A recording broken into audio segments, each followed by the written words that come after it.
Hello everyone, and welcome to our webinar on how to apply for an exemption from the 24/7 Registered Nurse Responsibility. You have been invited to join today's targeted webinar as you may be eligible for a 24/7 RN exemption. This webinar follows on from the previous webinar we held on the 15th of March, which provided information about the 24/7 RN responsibility and the exemption framework.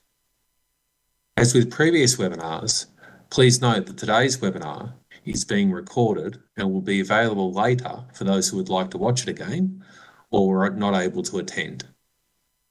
Before I go any further, I'd like to acknowledge the traditional custodians of the lands on which we meet today. I'm in Canberra in Ngunnawal country, and I pay my respects to elders past, present and emerging. I'd like to extend that acknowledgement and respect to any Aboriginal and or Torres Strait Islander people joining us today. My name is Mark Richardson. I am the Assistant Secretary of the Residential Care Funding Reform Branch at the Department of Health and Aged I'm joined today by Dr. Melanie Rath, Chief Clinical Advisor from the Aged Care Quality and Safety Commission, and Directors from the Residential Care Funding Reform Branch, Angus Algie and Patrick Newton. There will be a Q&A session at the end of the webinar. You can lodge questions in the Slido box on the right-hand side of your screen. If you can't see Slido, you can also access it via the chat on the bottom right of your screen. We will attempt to respond to as many questions as possible at the end of the webinar. All questions and answers, including ones that we may not get to, will be available after the webinar and emailed to you. We'd also like to know what you thought of today's webinar and whether you intend on applying for an exemption. This will help us help you with our planning. As a result, if you could complete the short survey at the end of today's session, that would be most appreciated. Changes to legislation require approved providers that provide residential care in a residential facility to use an approved form to apply for an exemption from the 24/7 RN responsibility. As such, the Department has developed an application form in consultation with the Aged Care Quality and Safety Commission for the purposes of the exemption process. The form has been designed to gather information that is necessary and relevant to the decision on whether an exemption from the 24/7 RN responsibility will be granted to a residential facility. The form contains three parts. Part A, which provides some general instructions and information. Part B, the application form itself. And Part C, which provides information about the 24/7 RN responsibility and the exemption framework, including relevant definitions. All eligible providers should have received a link to access the form on our website on the 3rd of April. I hope by now most of you had a look at the form if you intend to apply for an exemption. Before I go further, I want to go over the exemption criteria again for those who may not be aware or didn't get a chance to attend the webinar we held on the 15th of March, where we stepped eligible providers through the exemption framework, including the criteria for granting of an exemption. It is important to understand that an exemption from the 24/7 RN responsibility can only be granted if all of the following requirements are met for your residential facility. First, the facility is located in a modified Monash model or M 5, 6 or 7 area, and the facility has no more than 30 operational places on the day a decision for an exemption is made, and you have taken reasonable steps by having alternative clinical care arrangements in place and to ensure that the clinical care needs of your care recipients will be met. We have heard that some providers are considering reducing their operational places in order to apply for an exemption. Please note that this will not guarantee that an exemption will be granted because the provider will still need to demonstrate that they have appropriate alternative clinical care arrangements in place. This slide provides a screenshot of Part A on page 2 of the application form. As I mentioned earlier, it provides some general instructions and information about the purpose of the form, information sharing between the Department and the Commission, and a privacy notice about how we manage the personal information collected in the form. There's some key information on this page that I would like to point out, including that the department will share information collected with the Commission. In practice, what this means is it will provide the contents of an application received to the Commission through a secure channel. The Commission will then provide to the department information that is relevant to the decision maker's consideration of whether the steps taken to meet the clinical care needs of residents are reasonable, and information about sanctions and certain notices issued to the provider that the decision maker must have regard to in making their decision on whether to grant an exemption for your facility. The second part is who can sign the form once it has been completed. The Act requires that only certain people at the organisation can sign this form, and they are a director of the body corporate, if the approved provider is not an authority of the state or territory or local government body, and is a body corporate that is incorporated or taken to be incorporated under the Corporations Act 2001. A member of the approved provider's governing body, if the provider is not an authority of the state or territory or local government body, and is not a body corporate. And lastly, one of the approved provider's key personnel, if the provider is an authority of a state or territory or local government authority. The next few slides will cover Part B, which is the application form itself, and begins on page 3 of the form. I will go over some of the key fields in the form that are relevant to the approved provider and residential care services section of the form, and then hand over to Melanie, who will cover the information you need to provide in regard to your rostering and alternative clinical care arrangements. The form is available as a PDF form, which means you can fill it out using the latest version of Adobe Acrobat Reader, or you can print it off and complete it by hand. Where possible, we recommend that you complete the form electronically, as this will make it easier for all parties involved, including yourself. You can also save the form to complete later if you need more time to gather information to complete each section. If you experience any issues saving the information in the application form, you may need to download the latest version of Adobe Acrobat Reader software, which should then allow you to save the data in the form fields. Now, as I explained during the previous webinar, an exemption from the 24/7 RN responsibility will apply to the residential facility where care is being provided to residents. If you have more than one facility for which you are looking to seek an exemption, you will need to complete a separate form for each facility.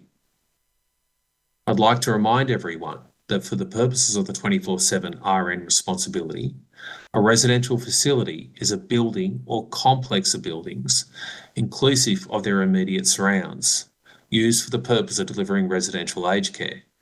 This is different from a residential care service. On this page, you will need to fill out the approved provider details. This should be pretty straightforward. The reason we need this information is because an exemption is granted to the approved provider of the residential facility, even though it is applied at the facility level. I want to draw your attention to Section 2 on page 3, which collects information about your residential care service or services that provide residential care through the residential facility for which you are seeking an exemption, and where we have included a preamble with some important information about co-located services and how you can find out the M classification for your residential facility by using the Health Workforce Locator tool and selecting the 2019 M classification filter. We encourage you to do this quick and simple check to ensure that your residential facility meets the M criteria. If you have co-located services that operate from the one single residential facility, you need to provide details for the main service in Section 2 and details of the other services or services in Section 2.1 on pages 5 and 6 of the form, which I'll get to in a moment. The important point to note here is that the operational places for each co-located service are combined for the purposes of an exemption from the 24/7 RN responsibility. This means that a facility is not eligible for an exemption if the combined number of operational places exceeds 30. Page 4 of the form is where you will need to fill in all the details for the main or only residential service that provides residential care through the residential facility for which you are seeking an exemption.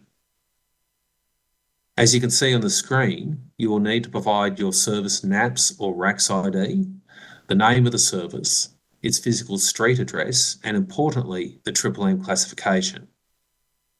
You also need to provide the number of operational places for the service. To avoid doubt, this should be the number of operational places for the service identified in question 2A and not the combined number of operational places for the residential facility as a whole if it is a co-located service.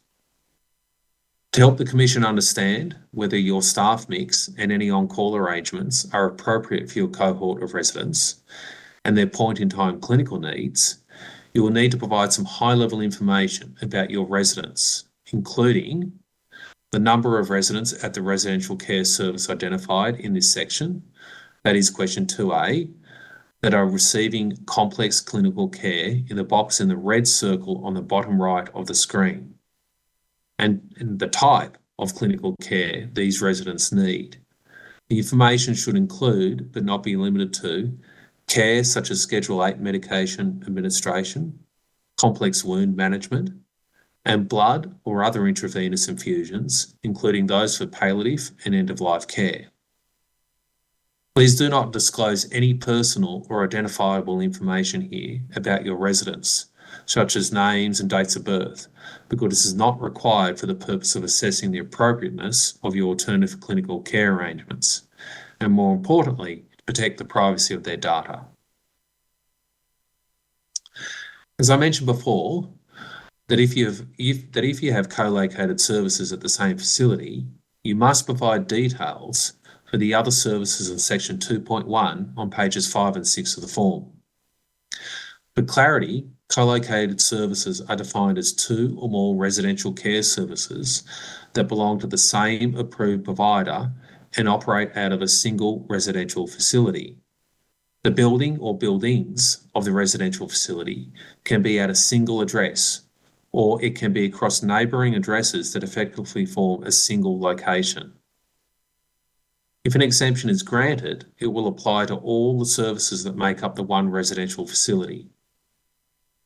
To avoid doubt, a residential care service that operates through different residential facilities or buildings that are not geographically co-located in such a way to meet the ordinary meaning of a facility must meet the 24/7 responsibility separately at each residential facility. In terms of the information we collect in this part of the form, it is essentially the same as the information we collect in section 2. However, it is important that you clearly identify the services by providing their correct service NAPS or RACS ID and the number of operational places at each service. I'll now hand over to Melanie, who will take you through section 3 to 6 of the form, and which collects information about your staffing roster and alternative clinical care arrangements. Thanks, Mark. I'm Melanie Roth. I'm a geriatrician and Chief Clinical Advisor to the Aged Care Quality and Safety Commission.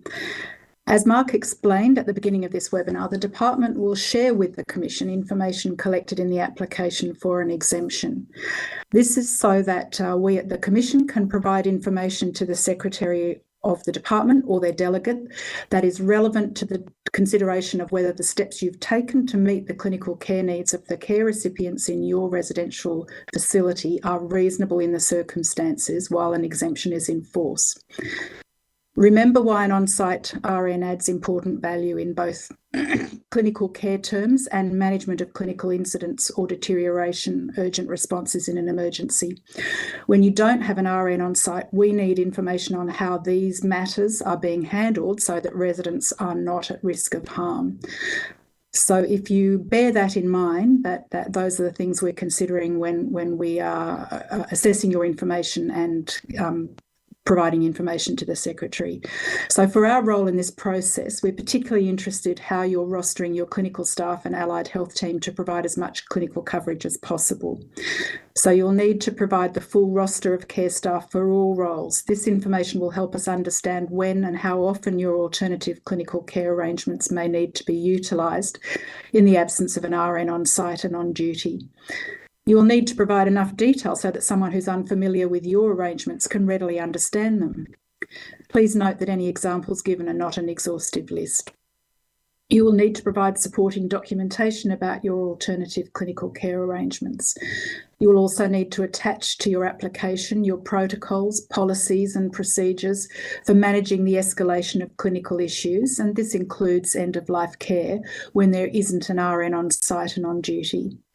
These will need to be clearly understandable, for example, for new staff to actually use in an urgent setting. In section 3 on page 7 of the form, which you can see an extract on this slide, you must provide a copy of your current roster for your clinical and allied health team and all care staff for a period of no less than 1 month. This roster should show clear designation of roles, times of shifts and any overlaps to support the information provided in your application. You can use the free text on this page of the form to provide any additional details about your roster, on-site staff and on-call clinician arrangements. This includes RNs, GPs and nurse practitioners. Any additional information you provide about your rostering arrangements should include attempts you have made to provide 24-hour RN coverage wherever possible, such as exploring split or 12-hour shifts. If the space provided is not sufficient, you can attach a separate document with more information. You can do this for any of the free text fields in the form and clearly indicate the question the additional information relates to. If you complete the form electronically using the Adobe Acrobat Reader, however, the font size will adjust automatically to allow you to provide the relevant information within the space available. Section 4 on pages 7 to 11 of the form collects information and evidence about your on-call arrangements with an off-site RN, GP, nurse practitioner and or a specialist telehealth service to support care staff when an RN is not on site. This includes specifics of when that off-site person is available and what happens when they are not. We've included in the form examples of common on-call clinician arrangements. It's unlikely that a single strategy or alternative clinical care arrangement will be a sufficient substitute for on-site RN expertise, and facilities may well need to implement a combination of strategies in order to mitigate the risks to resident care and safety that can arise whenever an RN is not present.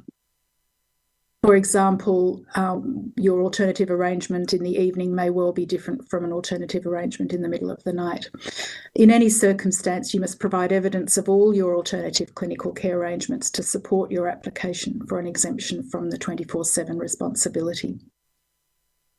Going back to the common on-call clinician arrangements, you can see in the enlarged part of this slide that we've included an option under section 4.1 to select co-location with a hospital or acute or subacute healthcare unit that is not operated by the same service provider. If this is relevant to you, you should select and fill in the details. That is, if you're located with or within close proximity of a healthcare facility, such as a hospital or acute or subacute unit, and you have clinical escalation pathways in place to access clinical care from their RNs or other clinically qualified practitioners, for your residents to ensure that they receive appropriate and timely assessment and treatment where there is no RN on site and on duty at your own facility. Things to consider include the time it will take for an off-site RN able to attend. And this may not be just travel time. So we would like to know whether it's going to take an RN 10 minutes to be on site or whether it's going to be 40 minutes or longer, as clinical risk in the interim is obviously something we would need to take into account, and what you are expecting the person on site to do in that time frame. And also include what is the next step if the on-call person is not available or not answering. Another common arrangement Included in the next few pages are on-call arrangements with external or contractual RNs, with GPs or nurse practitioners, and in some cases, specialist or other telehealth services. Looking at page 8 of the form now, you've got the option to select on-call arrangements with an RN that is contracted or external to your facility under section 4.2. The information we collect about your on-call RN arrangements includes whether it's via telephone or video, in-person attendance, or both. You also need to let us know the duration of the arrangement in place, that is, whether it's an ongoing or a fixed term interim arrangement, the start and end dates of the arrangement, the length of time in minutes it would take for the RN or other practitioner to get to the facility for in-person attendance, for example, in the middle of the night. The information you provide here is particularly important as it will help us understand if this arrangement is appropriate in instances where a rapid response to clinical risks and deterioration is required, and also details of the contact person or agency if we need to confirm this arrangement. If you have more than one on-call arrangement with RNs, you can provide details for the other arrangements in the free text field in the section of the form or as an attachment. Don't just omit it. Under 4.3 of the form on page 9, you can see that you have the option to select on-call arrangements with a GP or nurse practitioner if it's applicable to your facility. The type of information you need to provide about this arrangement is really the same as for on-call arrangements with an RN in relation to their availability and how they're accessed. This includes consideration of what knowledge of current systems and residents these on-call clinicians have and how they will access current and comprehensive clinical information about each resident if the need arises. And lastly, you can select an arrangement with an on-call specialist telehealth service at section 4.4 on page 10 if you have one in place. For example, this might be a telehealth arrangement with a wound specialist or palliative care specialist. The Commission considers telehealth to be one means of improving a resident's access to timely clinical care and advice. The availability of telehealth, including after hours and overnight, needs to be detailed if it is to be used as an alternative to having an RN on site and on duty. Other arrangements need to be explicitly in place when telehealth is unavailable. So most telehealth is not available as a 24-hour service. There also needs to be sufficient technology support for telehealth consultations, including the skills of the on-site staff who will be accessing and operating it. This includes ensuring that residents and relevant family can participate as they would in other consultations, including having access to the facility's language interpretation service and such things as hearing aids and other supports where it's required. So on-site staff need to have the required skills and knowledge to provide sufficient clinical information to the telehealth practitioner during the consultation. For example, they might need to be able to provide them with current clinical observations and blood sugar, etc., etc. I'm sure you can think of what might need to be known by somebody that you're consulting. There also needs to be a clear mechanism for the result of the consultation, including any instructions to be communicated and recorded and responded to. Where the telehealth consultation recommends transfer to hospital or urgent review in person, how this will occur needs to be explicit. As for on-call RN and GP or nurse practitioner options, the information we collect in this section includes the duration of this arrangement and contact details should we need to confirm that arrangement with the specialist or the telehealth service. Again, there is also a free text field for you to provide information if you have more than one arrangement in place with a specialist telehealth service. So moving on, as I mentioned earlier, on-call clinician arrangements are just some of the common examples of alternative clinical care arrangements that may be provided to ensure the clinical needs of residents are met at all times. You may have deployed other alternative models of care that are not covered by these common types of arrangements, and you can let us know about these in section 5 on page 11 of the form, which you can see here on the slide. You should describe the specific arrangements that you have in place so that the detail is clear and attach evidence of this to your application. In order for the Commission to understand how your alternative clinical care arrangements work in practice, you must attach to your application your protocols, policies and/or procedures for managing the escalation of clinical issues, including end-of-life care, in the absence of an RN who's on site and on duty, as I mentioned earlier. This may include flowcharts and guidance materials that set out your governance arrangements for planning, assessing, delivering and escalating clinical care needs. This is important as on-site clinical staff need to have the skills of detecting when clinical care needs need to be escalated. If you don't have existing documents to evidence these arrangements, please use the free text in section 6, the free text field in page 12 of the form to describe how your clinical escalation protocols and on-call arrangements will work in practice. The evidence you provide or the description you give must explain when and how your escalation arrangements are utilised in the absence of an on-site RN, how on-site staff will be supported by an on-call clinician during instances where physical clinical care delivery is required, such as the administration of controlled or Schedule 8 drugs, other high-risk medications such as anticoagulants, insulin and other diabetic medications, and also for the administration of PRN medication or as required medication.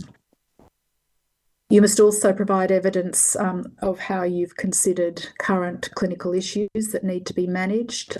That's in your current resident cohort. So if you have residents, for example, with diabetes, epilepsy or changed behaviours. You need consideration of where support is dependent on a single or small number of key people. What is the contingency if they're suddenly available? So if staff are told to call a particular person and that person doesn't answer the phone, what is that staff member to do then? Moving on, in addition to providing documented evidence of your clinical escalation processes, you should also provide the following information on pages 13 and 14. To enhance our understanding of your clinical governance arrangements and capabilities to deliver clinical care if you do not have an RN on site.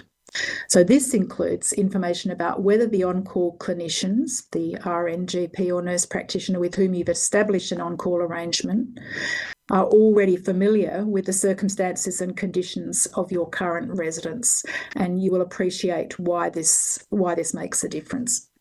If they're not, how do you ensure that the on-call clinicians understand your service and your residents and your expectations of their responsibilities? For example, what is required from them and how you enable the handover of a care recipient information?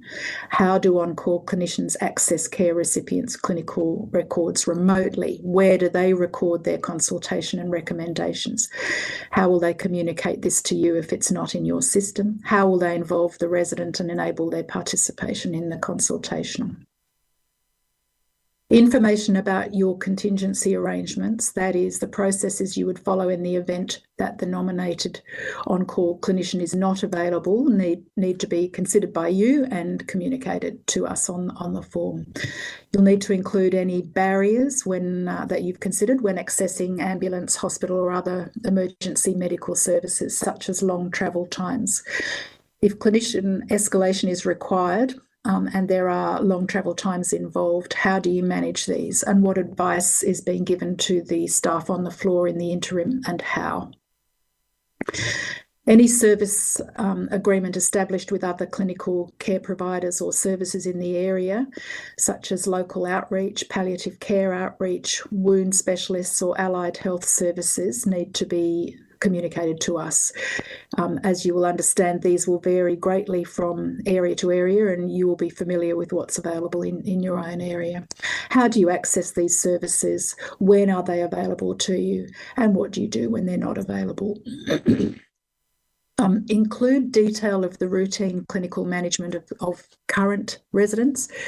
For example, if equipment is being used, and I'm talking about such things as spacers, CPAP machines, trachea tubes, suction, enteral feeding or tube feeding, oxygen delivery, and sensor systems. So include detail about what's being used and where appropriate, consider who is left to use them and what their skills are, because we'll want that information later on. Include detail of care that's needed in current residents, such as specific complex pressure care, wound care, continence care, anything that makes clinical care more complicated or more difficult in your current residents. Look at medication, include both regular and PRN. PRN or as required medication, it gives discretionary use to the person who's there on the floor. And this is a particular risk when that person is not a registered nurse and a person who may not have a robust understanding of the appropriateness when to use the PRN medication and what the risks involved are. There are likely to be legal issues and capability issues in relation to medication administration and monitoring, and you need to be well aware of what those are and demonstrate to us that those are being managed when an RN is not on site. You may need to include detail of restricted practice use and behaviour support, so that how care is delivered by the people who are there when an RN is not there is very clear to us and hopefully also to you. So lastly, on page 15, you must attach to your application evidence of your workforce training strategies that set out how all on-site staff, on-call and agency staff are trained to manage escalation and on-call processes, and workforce recruitment strategies to fill vacant RN positions. So what you have been doing and what you're proposing to do to fill these vacant positions. And there are also free text fields in section 7 for you to describe how your workforce training strategies are targeted to make sure that all staff, regardless of whether they're on-site, on-call or agency, understand both the escalation and all on-call processes you have in place. You need to describe how you are going to ensure that these staff have the right skills, and that may include first aid or necessary qualifications so that they can effectively respond to residents who have deteriorated and require clinical escalation when there is no RN on site. So you might go through an exercise yourself of thinking about what if this happens to this resident at a time when an RN is not on site? Will the response be sufficient? And the details of why you think that response is going to be sufficient will be the sort of information you can include in this section. Your current and future workforce recruitment strategies to fill the vacant RN positions needs to be included. And this should include any challenges you experience in attracting and retaining RN staff. This information will help us to understand whether, based on your individual circumstances, the steps you've taken, even where it may not be possible to recruit and retain an on-site RN. You may wish to include evidence of specific training of on-site staff, including where relevant to individual resident needs. So thank you. I hope I've described that the information you would be using to satisfy yourself that the clinical care needs of your residents are being met at all times is the same sort of information that we will be requiring in order to assess the adequacy of what's happening and to provide information to the department. I'll hand back now to Mark to take you through the rest of the form. Thanks, Melanie. Look, I think that was really useful. So thank you for stepping everyone through those parts of the form. Look, the last parts of the form should be relatively straightforward. Section 8 of the form on page 16 provides a list of some of the main workforce programs available through the department to support providers, particularly those in rural and remote areas. We're interested to know if you have accessed any of the following programs in the last 12 months. The Rural Locum Assistance Program, or Rural LAP, which provides qualified aged care locums as a temporary workforce solution while you recruit and retract permanent staff and to cover staff leave and continuing professional development. The Rural LAP also provides incentives to encourage permanent aged care workforce retention in M 4 to 7 rural and remote areas.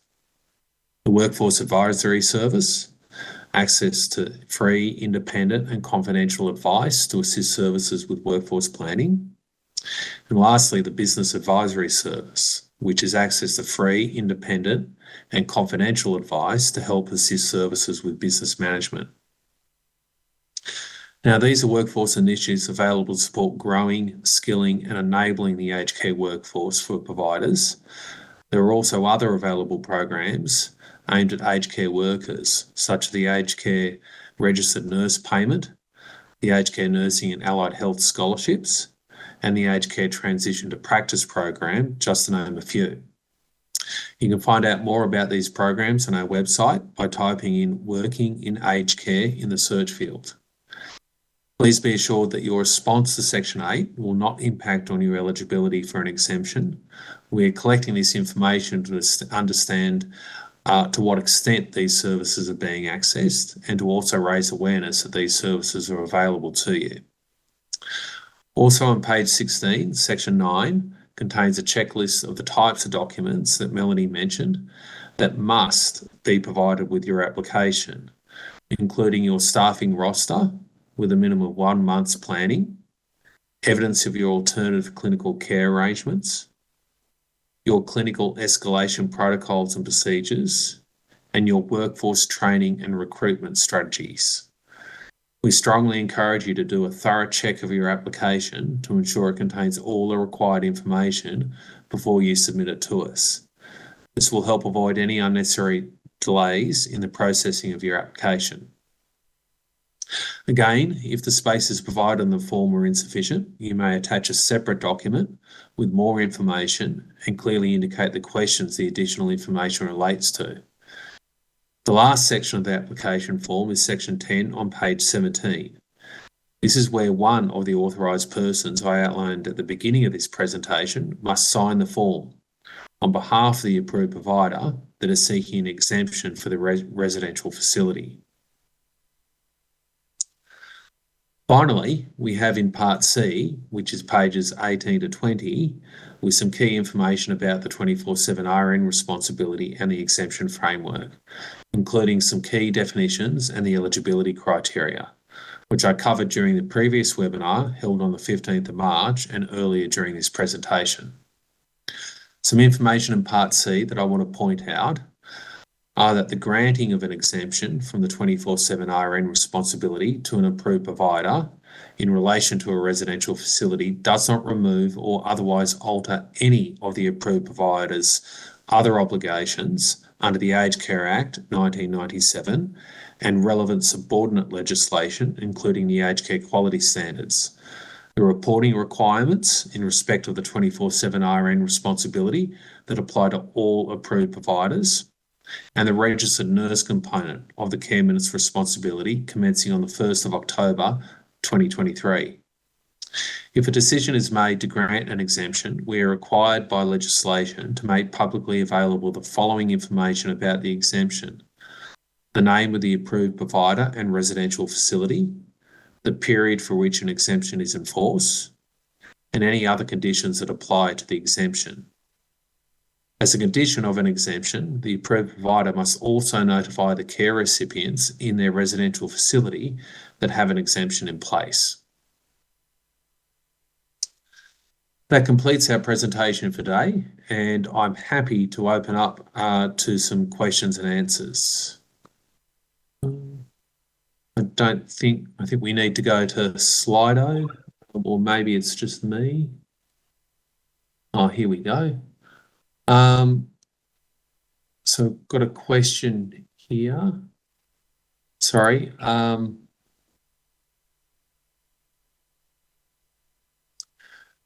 So if we are approved for an exemption, will this reduce our current AN-ACC funding, or is the supplement an additional amount that those who meet the 24/7 RN requirements will receive on top of the AN-ACC funding? So look, I can answer that one. So look, the supplement is on top of your AN-ACC subsidy funding. So it's an addition to. I think it's probably important to point out that the 24/7 supplement will be paid to facilities with up to 60 operational beds, or 60 occupied beds, I should say. After those 60 beds, our calculations indicate that your AN-ACC subsidy is sufficient to cover a 24/7 nurse. So yes, it will be on top of your AN-ACC funding. We have another question here. Will services across the road from each other count for co-location? Look, I think the best thing to do is to get in contact with us around those sorts of situations. There's an email address which we'll get to at the end of the slide where you can, and in fact, you probably got access to it already, where we can sort through some of those scenarios. Look, I think that's probably the best thing to do, and we can gather some further information to you about, I guess, the nature of that arrangement in terms of whether it's co-location. Angus, do you want to add anything there? No? Okay. Look, the next question is the exemption allocated to the provider or to the RAC? If the RAC has an exemption and is taken over by another provider, is a new exemption applicable, application required from the new provider? Look, that's a good question. What that would trigger, we haven't gone through it in the presentation, but there is a requirement, or one of the conditions, if an exemption is approved, would be a change in circumstance notification. From my point of view, I guess the purchasing of a facility by another provider would be a change in circumstance. And I think that would require you to get in contact with us. Mark, sorry, I'm going to jump in on that one. Yeah, go for it, Angus. The exemption applies to the approved provider in relation to a residential facility. And while it would be good, certainly very good practice to give us a change of circumstance warning that there is a change happening, the new provider would need to establish an exemption in relation to it. Yeah. So the wording is that it applies to an approved provider in respect of a facility. Yeah. Yeah. So it would require a new application effectively. Yeah. Okay. Next question, where an exemption is granted and the RAC finds it can later meet the requirements and remove the exemption, are they able to reapply if circumstances require, e.g. sudden loss of nursing staff, or can they rely on the original exemption? So yes, you can reapply. So just going through that question again, where an exemption is granted and the RAC finds it can later meet the requirements and remove the exemption, are they able to reapply if circumstances require? Look, the short answer is just yes. Reading through that question again, you can definitely reapply.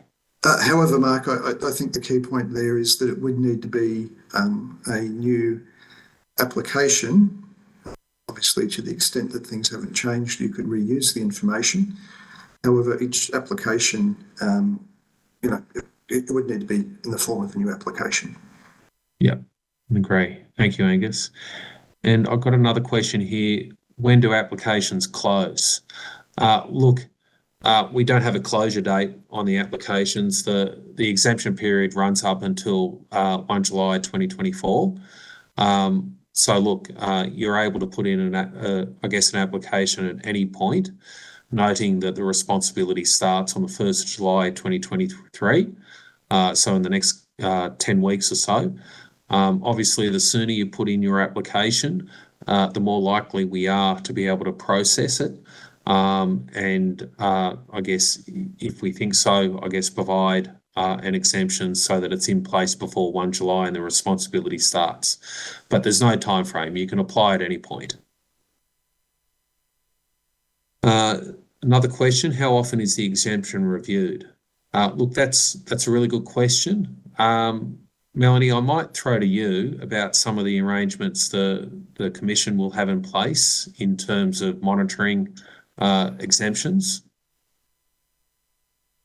So if an exemption is granted, the Commission would be continuing its business as usual in terms of monitoring the risks and taking action where providers are not sufficiently well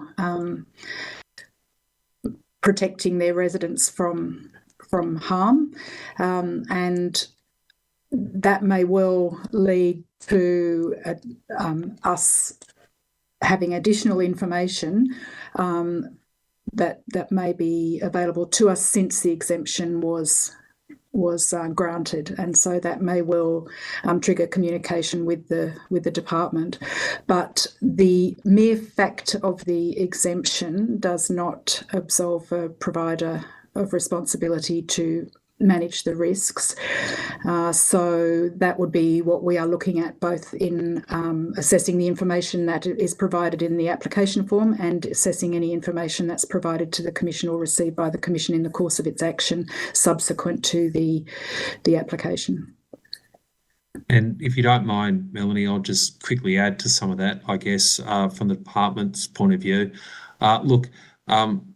As I think I touched on before, you will be required to notify us if you do have a change in circumstance. The exemption will be for up to 12 months from 1 July 2023 to 1 July 2024. You will be required, even if you have an exemption, to provide the monthly 24/7 RN report. That report will be by exception in terms of when an RN is not on site. And that will be, you'll be required to provide that information for each day of every month. If an RN isn't on site, part of that, I guess, information that we'll be looking for is for the reasons and also the alternative arrangements you have in place. So that information will be provided to the Commission, and that will go in part, I think, to the ongoing monitoring of whether or not appropriate arrangements are in place consistent with the application that you've made. Another question here, can a residential facility receive the 24/7 RN supplement if granted an exemption from the 24/7 RN responsibility? No. So if you're granted an exception to the 24/7 responsibility, you will not receive the supplement. I guess that was a decision of government. So no, you don't receive the supplement if you have an exemption in place. Mark, it's possibly worth adding to that, though, that and this goes back to one of the earlier questions, that a provider can opt a facility out of being exempt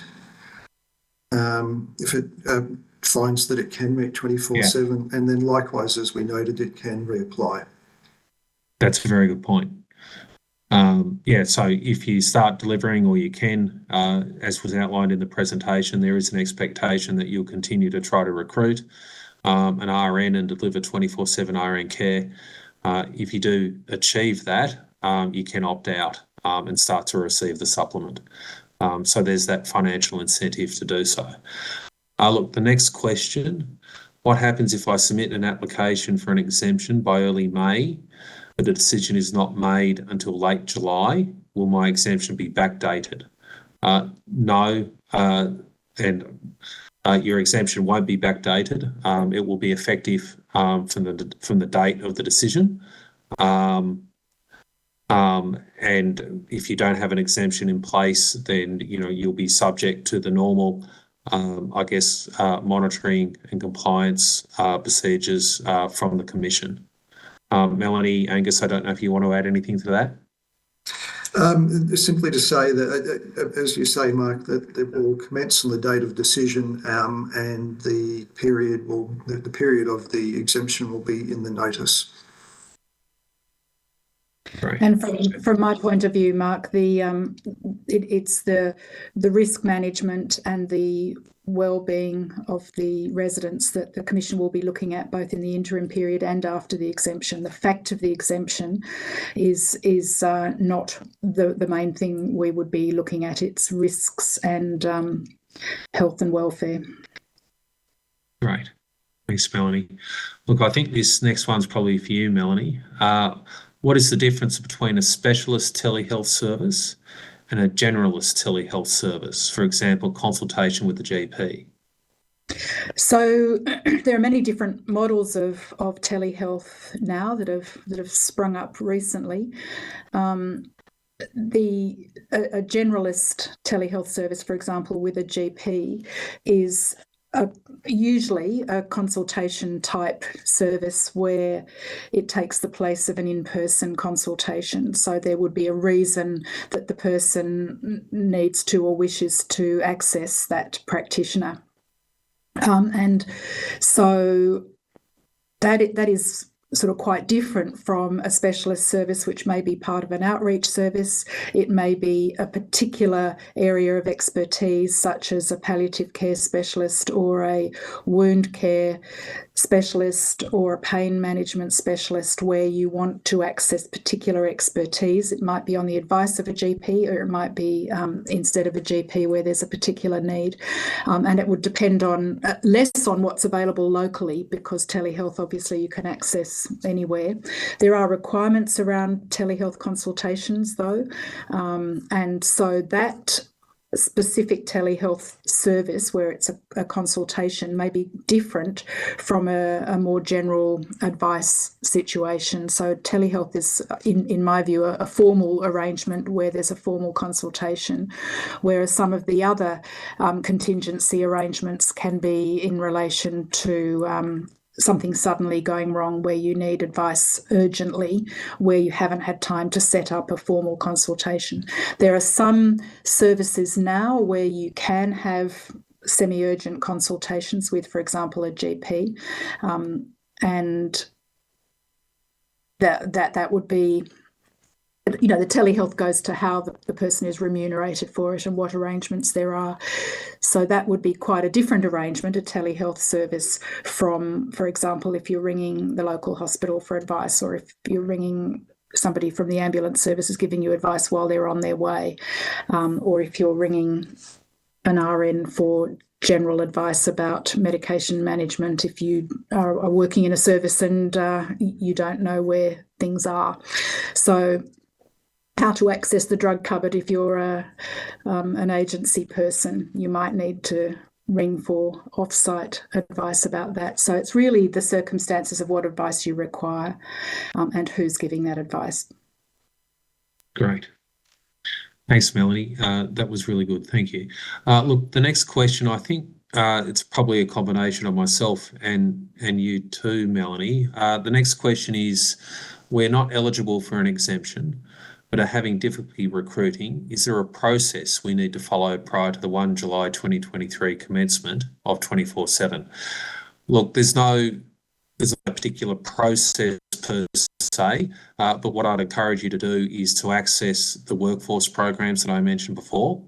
If you're having difficulty recruiting, such as the Rural Locum Assistance Program that I mentioned, but there are others. So I'd encourage you to get in touch or have a look on our website, get in touch with our network if you have contacts, I guess, with people on the ground.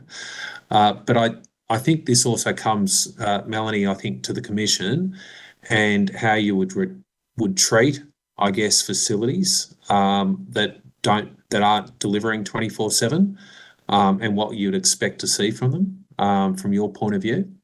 So what we would expect to see is that very robust attempts to comply with the 24/7 nursing requirement have been undertaken. So you can imagine there's a difference from somebody asking around or putting one ad in the local paper. That's very different from somebody who's really taken many different steps across many different possibilities, including agencies and advertising and various other ways. So we would look at how seriously and robustly the attempts have been made, and where attempts are not successful, do you continue to do the same thing or do you start looking elsewhere? And we would also, crucially, look at, along the lines we've been talking, how you're managing the risks of being in that situation. So if you're in that situation, despite all the good attempts, then we still want to know that your residents are safe and what you're doing about that, that there would still need to be alternative arrangements. If you're a larger service, then you may need to have many different alternative arrangements there to cover what happens with the complex and likely broader needs of your individual residents. So all of the things that keep your residents safe that you will be looking at, we would be looking at those too. Great. Thanks, Melanie. That was really useful. Look, the next question is, and we may only have time for a couple more, but the next question is, with an exemption, will you no longer have to report on my aged care? So look, I think we touched on this in the presentation, but the short answer once again is yes. All providers legally will be required to provide that monthly report. But look, from a practical perspective, just to, I guess, say again, that information will be passed through to the Commission. So that'll help with an ongoing understanding of your delivery of 24/7 and its consistency with your application. But I should also add the exemption, as I mentioned before, will go for up to 12 months for 1 July 2024. There may be a further exemption process. So this information will feed into, I guess, how that would work. And I guess ongoing policy as well. We've also got another piece of work around areas of workforce shortage. So understanding that, I guess, the types of alternative arrangements and how they may relate to different areas around the country is important from our perspective too. Angus, I can see you leaning in. Do you want to add? Can I just actually, add one thing there, which is the reporting in relation to this will be through GPMS, which is a new platform. We will have further communication specifically about reporting. I won't attempt to say anything specific about it. However, we will have dedicated communications about how reporting will work. Yeah, great. Okay. Look, this might be the last question, unfortunately. We'll have to answer some of the others, I guess, offline, as we said at the start. But what will be the repercussions of non-compliance in the short, medium and long term? Look, I'll start, I guess, and then I'll throw to Melanie. But look, if non-compliance, I guess, if you aren't delivering 24/7, you wouldn't receive the supplement if you have 60 beds or less. So that'd be the first, I guess, repercussion. But I guess from a compliance point of view, over to you, Melanie. Yeah, and that would be absolutely on a case-by-case basis, where we would look very closely at the reasons for the non-compliance, what's been done to try to address those reasons and to return to compliance, and also, as I've already said, what the provider is doing to manage the risks through all of the 24-hour period, with close looking at times where there isn't an RN on site, what's happening to the residents, and how can we be sure that if something does go wrong, that that what's in place is sufficient to manage those risks. So it would be effort and reasons and risk would be the three takeaways. Right. And Mark, I think we should look at the very last question. Okay.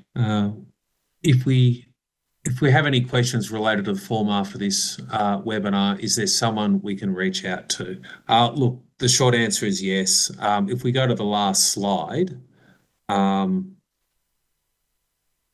look, there's an email address there. So we would encourage you to, I guess, get in contact with us through that email address. We do have a team here within the Department of Health who will be able to help you with completing that form.